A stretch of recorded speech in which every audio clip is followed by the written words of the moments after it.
I was racing in a local level track up in Dixie.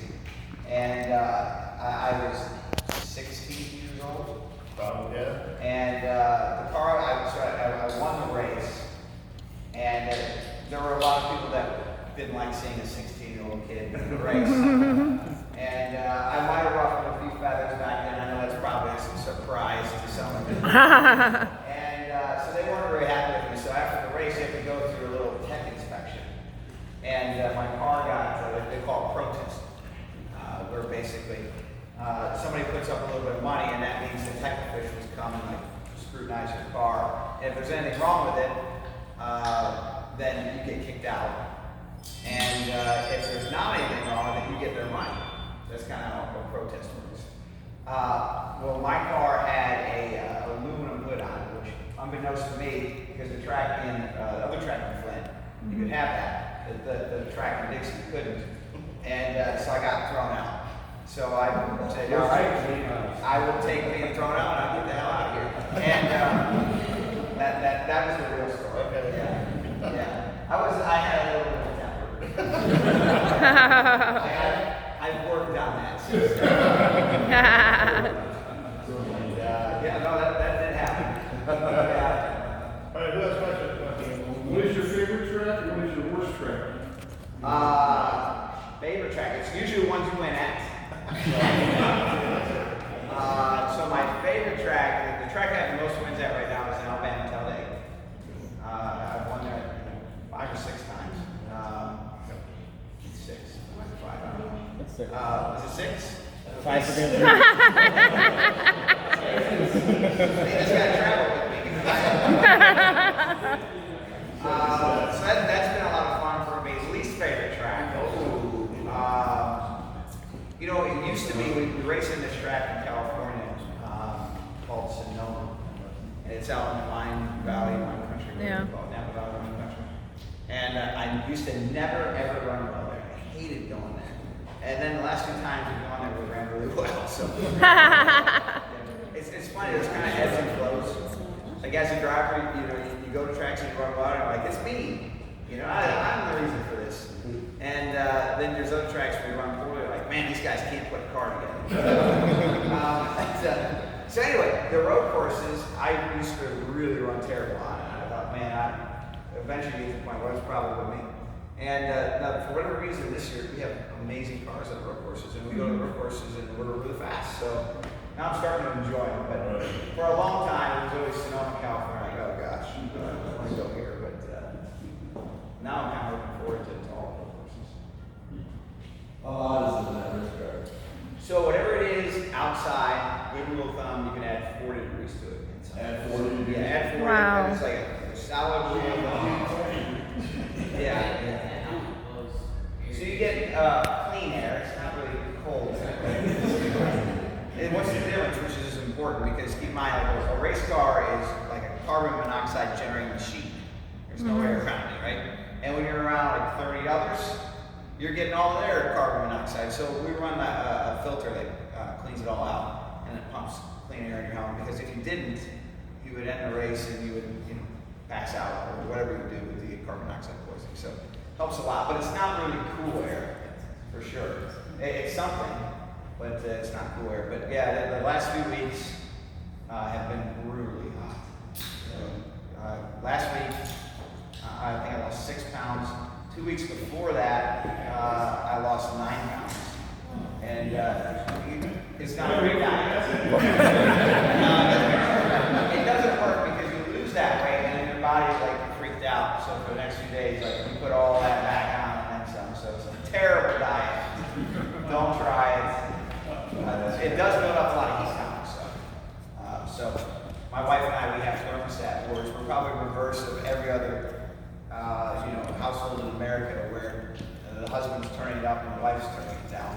But I try to keep the best way to deal with it.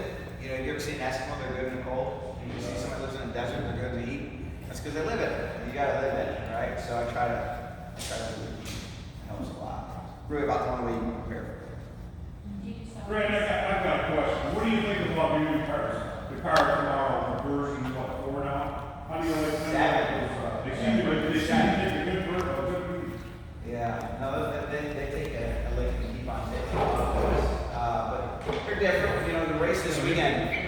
specifically, we haven't even had this car really on this track. They had a test session about a month ago, and Joe Logano was driving the car. He ran like 2 laps, blew the tire out, and wrecked. And that was like it. So it's going to be really interesting. I have no idea what to expect.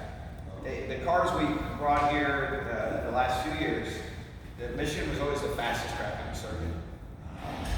And so we're expecting it to be really, really fast with this new car. But we don't even know. We're not allowed to practice or test or do any of those things. So they're like, hey, just go right. Is that because of COVID or? Well, the sport came up with rules when COVID happened, and this was the only way that we could get the governors to let us race, was that we wouldn't practice, that we just show up and race. And the team owners all kind of said, well, hey, this was working so well, we should stay that way. And so when COVID ended, we just kept doing it, no practice, just go race. But then since then, we came out with a new car and a whole bunch of other things, and like, oh, maybe that wasn't a good idea. But we kind of were too baked now to go back until next year. So Do you think they'll change it? I do. I think they'll change it next year. I think it was fun for the fans to go there. Watch practice. Yeah, I do too. Yeah, especially if you're a team. That has to help you guys out, though. A ton. Yeah, it's a great way to develop. So because we can't practice or test, the only way we can make up for it is we have all these tools that kind of simulate the race car on the racetrack, and they're really sophisticated, complicated tools.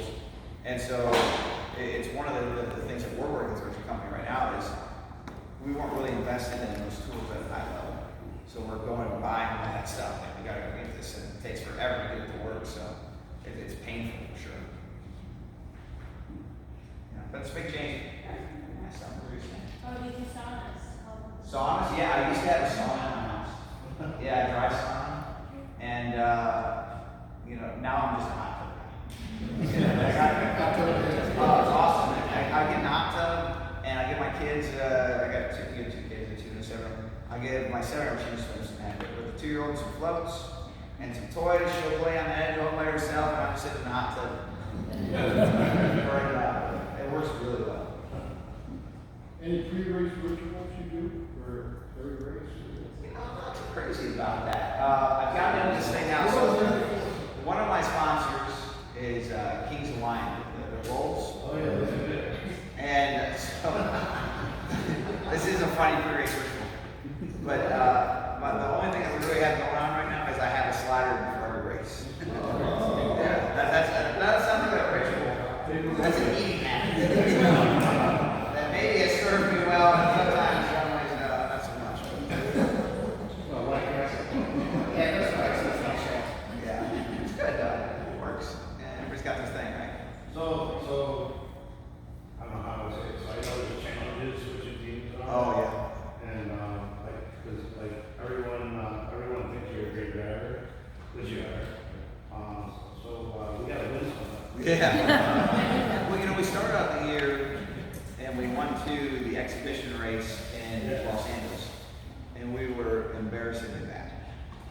And then we went to Daytona, and we were really good. Almost won the 500, won the exhibition race. Like, oh, we got this figured out. And that's just kind of how the whole season been. Huge roller coaster ride. And I think we're starting to figure out why we're roller coastering. It has a lot to do with being able to replicate the car on the track or not be able to replicate the car on the track. And so, with that said, we're still close to like the midpoint of the season, even though the playoffs start in like 5 weeks. And we have only been to one track twice. And I think it's actually Atlanta. And so we feel like when we go to all these tracks the second time, we'll be able to figure out what we're missing. But it's been a challenge. I don't know, it's just like every time it's just sponsor Ross, and it's just like frustrating when they're both on, and then just the new guys come in and then win. Yeah. It's been a huge shift. Yeah, it's been a huge shift. I think there's a couple of things going on. Obviously, the new car changed a lot of the way the cars drive. So the way the car, one of the big things on the new cars, it's got different tires and wheels on it. So again, you saw this car parked next to one of the older cars. The older cars used to have this real high profile tire. which looked like something off of the 60s, you know, Chevelle or something. And now they're all the low profile tires, which looks more modern. Well, there was a reason why the cars kept the high profile tires for so long. And that's because the tire acted like a spring. And the lower the profile is, the less spring absorption it's got. So that was really important for the cars because when they would drive in the corner, if they would get sideways, like you could lean into that tire and it would act as a spring. This car doesn't do that. So when this car gets loose, it spins out very quickly, especially on the exits of the corners. So like, the Michigan race this weekend, I think we're gonna see a lot of people wrecking, especially off the corners, because you used to go, you were driving into Michigan, into the corners, and then you get on the exit and you like counter steer and drive it off, and now if you do that, like, you're going around fast. So it's a whole different driving tactic that you can't get away with as much. And it's kind of like if your car's fast, it's fast. If it's not, like you can't work your way through it. So that's been a huge learning curve. And then the other thing that's been a big curve for us, really with the Ford cars, is we had a huge mishap with how we designed it, how Ford designed the car. And what ultimately happened is that the way the air goes over the car, the aerodynamics on it, really affects it on the bigger tracks. The Chevys and the Toyotas are quite a bit ahead of us. So we actually have a brand new car already being built for next year to fix that, because even NASCAR came up and said, oh, this is not good. You guys need to fix that. So that's been a challenge for us, really all the Fords. So this weekend is going to be tough for us to get through it because it's one of the fastest tracks on the circuit. But knock on wood, we're hopeful we can figure that out. But the short tracks, the cars don't have that issue, so we've been working through that. We had a pretty good run at Martinsville. We were decent at Bristol. I don't think we have. Richmond, we ran pretty well. Atlanta, we ran pretty good at Atlanta. But we go back to Richmond here next week, I think. And we're looking to have a big race there. So do you think you drive it for a few more years, one more year? Oh, definitely a few more years, yeah. We got a lot to work through. One of the best things we've got going on is we've invested a ton of money in the last 6 months. The problem is any of the investments you make, they're not light switches. They're like, all right, now we've invested in it, and you let it grow. It's like planting a tree or something, And that's not what anybody wants to hear. For example, I had a lot of investment too, just as an owner and a racer, that dynamic kind of changes, right? How does that kind of, I don't know how you can answer it, but your perspective, being behind the wheel and an owner. I care a lot more about my teammate. It used to be like, oh, your teammate, right? But now, obviously, when my teammate is bad, I think, oh man, that really stinks, Yeah, you really do. Yeah. So it's a different dynamic, but ultimately, once you're in the car, none of this stuff really matters. You have so much happening, like all that's just gone. How many you get in Pittsburgh when you make Well, this is the best picker I've ever had. So we've only had one real issue on picker. So thanks, man. Yeah. He wasn't customizing there. No, I think he got hurt. didn't tear his calf, but he sprained it or doctor by any means. But no. But they probably would say the same thing. Like, I'm frustrated to get your driver when you have a perfect stop and he doesn't win the race. Well, Simon, appreciate everything you guys have done, and we're in it for the long haul. Me too. Appreciate it. I appreciate you guys as well. Glad to have you. Hope y'all can. I know a bunch of you are coming to Kansas, right? You guys are coming to Michigan. Yeah, that'd be good. Say hi. Yeah, it's that race. This race this weekend is going to be. Yeah, hold on. Yeah, I think we're going to set some records for Rex. Hopefully not us, right? Yeah. Got any other questions? We're getting a lunch Sunday. Let's go. You guys have something over here? Yeah, I have a question. Turn 1 in Indianapolis on the road course this past weekend was just chaos. Is Yeah. there anything that needs to be addressed at all, or is that because the new car comes in, everyone's just like, Yeah, everybody wrecks each other. Look like a go-kart race. yeah. You know, it probably could do something a little different. I don't know what. Yeah, it's not good when I think we wrecked like 20-some cars in that one corner. Wow. Yeah, that's it happens. You know, ultimately there's drivers and they have gas pedals and steering wheels, brake pedals This too. new car still got 2 pedals. Yeah, it still has those pedals, so I think we kind of got to figure it out a little bit. Unless you're Kyle Larson and have no brakes. So Dennis was always a Chevy guy, right? Yep. And he switched to Chevy. Yeah, I gotta say, I kind of, there's one particular Ford that I've been paying attention to. Switched over, it's okay. But, of course, Brad, like I said, I always rooted for you on the side anyway, but Did you get mad at Harvick when he switched over? What? Did you get mad at him? I wasn't really mad at him, but I was always a Chevy guy, and I said, okay, I'm not gonna root for him to lose, but I just don't have to. You're not going to cheer for him. I understand.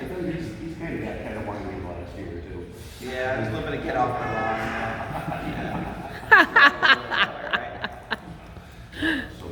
So are you, so you have 2 cars next year? Yes. So you're driving it? you think? Yep. And then is Chris? Chris. Chris Yep. Busher. Yep, he's coming back next year. You don't have to answer it. No, you're fine.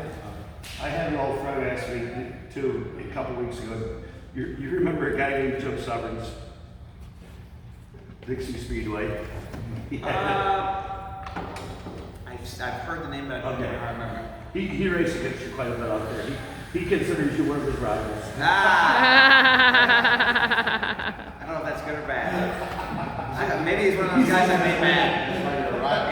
He's right, the one that filed the protest. He's working on semis. So. Everyone's a rival. Everyone's right.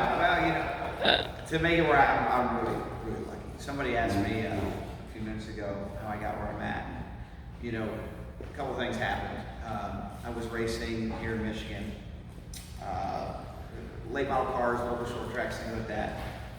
My dad had a race team that competed in the lower levels of NASCAR, but it was kind of fledgling, going out of business. And ultimately it shut down, and I took a job, a very low-paying job, as a spotter. So, spotters go out and they watch the races and they report back to the drivers. And I was spotting for this, it was a female racer. Her name was Kelly, and she was racing in Kansas. And she got in a really bad wreck, and she got hurt really bad. She was lucky it wasn't worse than it was. And so she was out for injuries for 2 weeks. But she had a sponsor, and the team had to keep racing.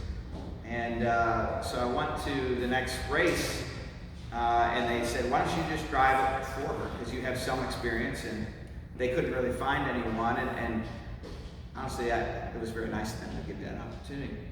And so I drove their race car and ran really well in it. And like, oh man, this is great. This is like a breakthrough opportunity. Maybe I'll get another call, or maybe I can keep driving. Well, she got better. And so she got back in it, and I went back to spot for it. And it wasn't but probably a month later, maybe even less than that, someone else had a problem. This person got in trouble for something they did, and they got suspended for a week. And I took over for them, so I became like the sub guy. So, like the backup quarterback. And so I got subbed in for someone, and this was in Memphis, Tennessee. There's a track there, and I got in their race car and almost won a race. And then his suspension was done. Like, okay, get out, it's my turn. And so then another person got in trouble, like 3 in a row. This all happened in like a month and a half, 2 months. So another person gets in trouble. And then I got a 3-race job to sub for them. And it went really well, ran way better than the car had been running. And this one was for Dale Earnhardt Jr. He had a driver that had a whole bunch of issues. And he said, all right, you did good on those 3, I'll give you 5 more. So I did 5 more races, and they went pretty well. But eventually we got to the end of the season and the team said, well, we like him, why don't you just keep him for the full year? And that was my first really big break.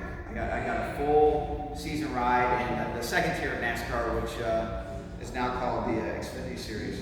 And that was 2008. And the next season I won my first 2 races and finished third in the points. And like, oh, we'll bring you back again for next year. And that's literally how it happened. It's just like a snowball. And you know, my career really blossomed from there. So I don't know what would have happened if like those 3 or 4 things didn't happen in a row. I'm glad I have to find out. But it was a series of good breaks, but you take advantage of them when they come. So Yeah. it takes all that. It all has to come together. Neat. All right. That was cool. Yeah. Thank you. You guys are Glad to be here, guys. Good to see you. Thanks for where you work. Yeah, well, I appreciate all your support. Everybody got a card, right? I didn't miss anybody. Nope, you want those, there's more food, there's drinks, whatever. Good. Well, let's get back to partying.